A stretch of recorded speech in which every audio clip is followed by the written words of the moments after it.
ఆ ప్రాబ్లం వచ్చి స్వామీజీ గారు, వేరే వాళ్ళకి స్నేహంగా ఉండి పక్కన వాళ్ళు డబ్బులు వేరే దగ్గర ఇప్పించాను స్వామీజీ గారు.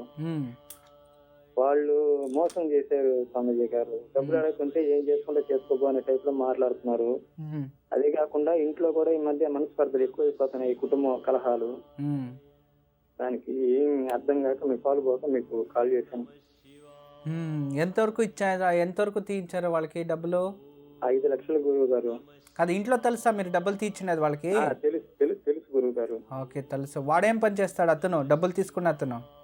వాళ్ళు పెయింట్ పని చేసుకుంటుంటారు గురువు గారు. పెయింట్ పని చేస్తున్నారు. అంత డబ్బు అతనికి ఏం అవసరం ఉండే అప్పుడు 5 లక్షలు? వాళ్ళు వేరే సైట్, ఆ సైట్ కొనుక్కునే దానికే వాళ్ళు మన కాడ అప్పు చేసి తీసుకున్నారు గురువు గారు. నేను వేరే వాళ్ళ కాడ నమ్మకంగా స్నేహితులు కదా అని చెప్పి నమ్మకంతో ఇప్పించాను గురువు గారు. ఇప్పుడు ఆ సైట్ అలాగే ఉందా? ఉంది గురువు గారు. ఓకే, డబ్బులు అడిగితే మీద ఆర్మాన్ రిజిస్ట్రేషన్ కూడా అయింది గురువు గారు. ఎవరి పైన రిజిస్టర్ అయింది? నా పేరు మీద. వాళ్ళ పేరు మీద రిజిస్ట్రేషన్ చేయించుకున్న తర్వాత వాళ్ళు కొనుక్కొని తర్వాత నా పేరు మీద ఆరుమానం రిజిస్ట్రేషన్ చేశారు గురువు గారు. ఓకే, ఇంకేంటి అయితే ఒక కోర్టుకు వెళ్ళి నోటీస్ ఇచ్చేయండి. అదే కోర్టుకి వెళ్తామని అనుకుంటున్నాను గురువు గారు. మీరు మంచిదేనా?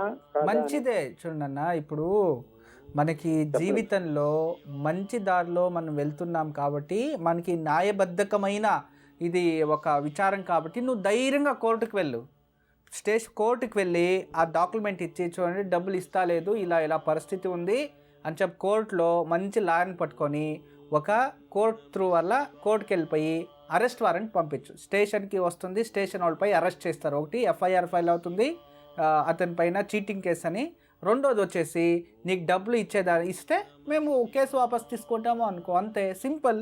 వచ్చి క్లియర్ చేసేని డబ్బులు ఇచ్చేలేదు, ఆ సైట్ అమ్మేసన్నా ఇవ్వని, ఏదో ఒక చేయని. ఇప్పుడు నీ అతి స్నేహం నీ క్యాటర్కి వచ్చింది చూసావా, ఇంట్లో ప్రశాంతత పోయింది. ఉందా? సరిగ్గా భోజనం దిగుతుందా? లేదు గురువు గారు, అసలు మనశ్శాంతి లేదు, నేను నిద్ర పట్టడం లేదు, ఆలోచన అయిపోయింది. అది పరిస్థితి. దానికే స్నేహం అనేది ఎక్కువ ఉండకూడదు అని పెద్దవారు చెప్పింది. ఉన్ని భగవంతుడు కాపాడుతాడు. మీరు మంచిదే చేశారు కానీ ఎవరికి చెడ్డదంతూ చేయలే.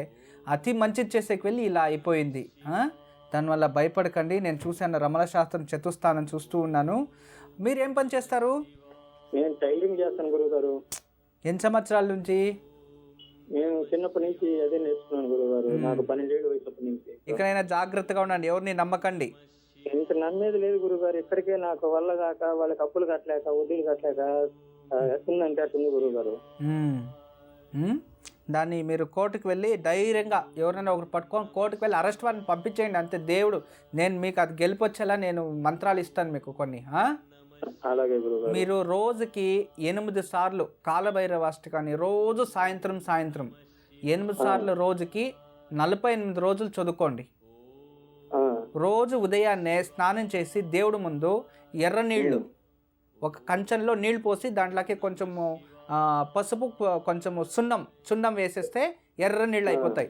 దాంట్లో 3 మట్టి ప్రమిదాలు పెట్టేసి 3 రకాల నూనె పోసేసి, నాకు ఎవరి వల్ల ఆపత్తులు, ఎవరితో గొడవలు, తొందరలు రాకూడదు అని దేవుడు ముందు వెలిగించేసి వెళ్ళిపోండి. అమ్మా, అలాంటి వాళ్ళది నిజమైన ప్రేమ కాదు, అది వ్యామోహం. ఎగ్జాక్ట్లీ చిన్నత్త, నిజంగా ప్రేమించుకున్న వాళ్ళు అలా చేయరు. ఎంత మనసు విరిగిపోతే కన్న కూతుర్ని పట్టుకొని మా దృష్టిలో చచ్చిపోయా ఉంటుందా తల్లి? అది సరే అమ్మా, తన కూతురుతో తన మాట అనేటప్పుడు ఆమె మాటల్లో వ్యథ, కళ్ళల్లో బాధ గమనించావమ్మా?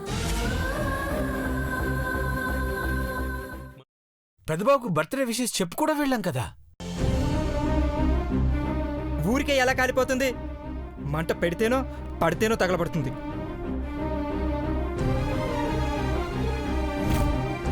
కరెక్ట్ చిన్నబాబు, నీకొచ్చినట్టే నాకు డౌట్ వచ్చింది.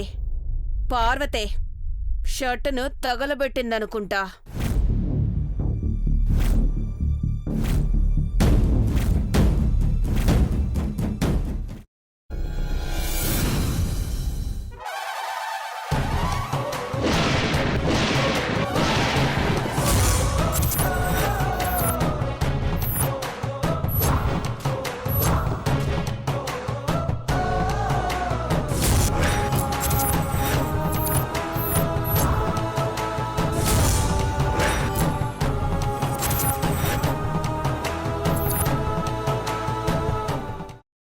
వేసుకున్న తర్వాత పొట్టు తీసేసి చాప్ చేసి పక్కన పెట్టుకోవాలి.